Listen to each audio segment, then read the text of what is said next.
पहाड़ों के बीच बसा सुंदर नगर बाहर से शांत दिखता था, लेकिन उसके भीतर एक ऐसा राज छिपा था जिसे सुनकर किसी के भी दिल की धड़कन रुक जाए। गांव के लोग हर साल राजमहल से आने वाले आदेश के अनुसार अपने घरों के दरवाजे बंद कर लेते थे, क्योंकि राजा के वंश पर एक भयानक श्राप था। जब तक राजवंश की कोख से एक बलि शिशु जन्म न ले, राजा का साम्राज्य नष्ट हो जाएगा। और उस बलि के लिए चुनी जाती थी राजा द्वारा चयनित एक निरपराध लड़की। अब कहानी शुरू होती है। एक शाम महल के सैनिक पूरे नगर में ढोल पीटते हुए घोषणा कर रहे थे। सुंदर नगर की कन्या अन्वी को राजा के पास बुलाया जाता है। अन्वी सुंदर थी, शांत थी और सबकी प्यारी थी। उसकी मां ने सैनिकों से रोते हुए पूछा, मेरी बेटी ने क्या अपराध किया है? सैनिकों ने सिर्फ इतना कहा, राजा ने आदेश दिया है, वह चुनी गई है। अन्वी समझ चुकी थी कि महल बुलावे का मतलब क्या है। हर साल एक लड़की जाती थी और कभी वापस नहीं आती थी। राजा का प्रस्ताव। महल पहुंचने पर राजा ने धीमी ठंडी आवाज में कहा, तुम वही हो जिसकी हमें प्रतीक्षा थी। सुंदर नगर में तुम ही सबसे पवित्र हो। तुम्हें बस एक आखिरी सुहागरात मेरे साथ बितानी होगी। अन्वी ने कांपते हुए पूछा, और उसके बाद? राजा मुस्कुराया, जो मुस्कान डर की जड़ तक उतर जाए। उस रात से पैदा हुआ बच्चा, उसे पूर्णिमा की रात बलि चढ़ा दिया जाएगा और तुम मुक्त हो जाओगी। अन्वी के पैरों में जैसे जान ही नहीं रही थी। सच्चाई का खुलासा। महल की दासी यशोदा चुपके से अन्वी के पास आई।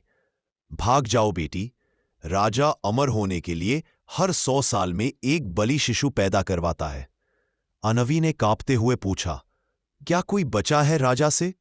दासी बोली, एक, बस एक बच्चा जो मरना नहीं चाहता था। वो श्राप बनकर परछाइयों में छिप गया। वही आज इस धरती को बचा सकता है। अन्वी ने फैसला कर लिया, उसे अपनी किस्मत नहीं, बल्कि पूरे नगर की किस्मत बचानी है। पूर्णिमा की रात। रात गहरी हो रही थी। राजा ने अन्वी को बलपूर्वक अपनी ओर खींचा। भागने का ख्याल मत करना, वरना तुम्हारे गांव को जला दूंगा। लेकिन तभी महल की दीवारें हिल उठीं, हवा काली हो गई।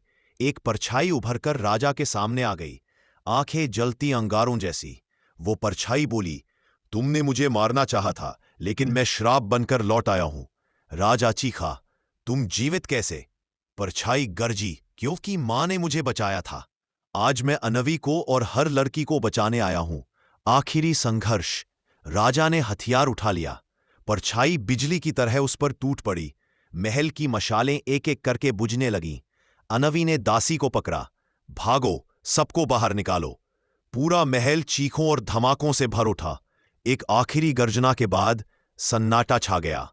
जब धुआं हटने लगा, राजा जमीन पर निर्जीव पड़ा था। परछाई की आवाज गूंजी, अन्वी, अब कोई लड़की बलि नहीं चढ़ेगी। और वो धीरे धीरे हवा में विलीन हो गई। सुबह का उजाला। सुंदर नगर में पहली बार सूरज शांति से उगा। लोगों ने अन्वी को गले लगाया। तूने हमें बचा लिया बेटी, तू हमारी रक्षक है। महल के काले कानून जलाकर फेंक दिए गए। राज्य आजाद हो गया। और अन्वी, वह उस परछाई की याद में मुस्कुराई। कभी कभी बचाने वाले दिखाई नहीं देते। कहानी कैसी लगी दोस्तों? कमेंट बॉक्स में कमेंट करके जरूर बताना। चैनल पर नए हो तो चैनल को सब्सक्राइब जरूर कर लेना और वीडियो को लाइक करना मत भूलना। धन्यवाद।